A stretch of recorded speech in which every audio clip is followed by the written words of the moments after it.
পেঁয়াজের ঘাটতি পূরণের লক্ষ্যে ফরিদপুরে চলছে আবাদের পূর্ব প্রস্তুতি। এ নিয়ে বিস্তারিত জানাতে আমাদের সঙ্গে যুক্ত হচ্ছেন সহকর্মী খায়রুজ্জামান সোহাগ। সোহাগ, পেঁয়াজের বীজ কি রোপণ করছেন কৃষকরা?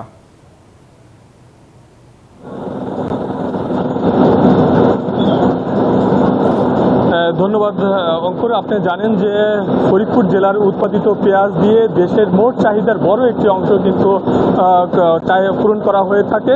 আর এই কারণেই ফরিদপুরে আমরা দেখতে পাচ্ছি এবছর পেঁয়াজ বীজ আবাদ ভালো করেছেন। আর অল্প কয়েকদিন পরে মাঠে মাঠে হালি পেঁয়াজ রোপণ চলবে। আর সেই রোপণের পূর্ব প্রস্তুতি আমরা দেখতে পাচ্ছি যে কিষানি যারা রয়েছেন তারা কিন্তু এই কার্যক্রম চালিয়ে যাচ্ছেন।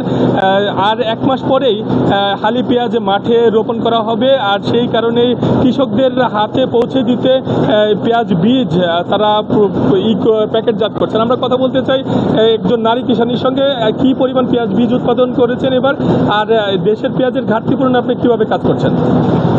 আসলে আমার এই বছরে 100 একর জমি ছিল। আমি প্রায় 36 টন বীজ উৎপাদন করতে সক্ষম হই। এই বীজটা আমরা এখন কৃষক পর্যায়ে পৌঁছায় দিতেছি এবং আমাদের যে দেশের যে পেঁয়াজ এবং পেঁয়াজের বীজের যে ঘাটতি সেই লক্ষ্যে আমরা কাজ করতেছি। এই বছরে আমার জমির পরিমাণ বাড়বে এবং উৎপাদনও বাড়বে। আমি মনে করি কৃষকরা যদি লাভবান কৃষকরা যদি পণ্যের লাভ পায় তাহলে কৃষকরা আগ্রহ থাকে। তো আমরা সব কৃষকদের বলতে চাই যে আমাদের পেঁয়াজের বীজের যে ঘাটতি আছে সেই লক্ষ্যে আমরা কাজ করি। আলহামদুলিল্লাহ, দাম পেলে এবার আমরা লাভবান হতে পারবো।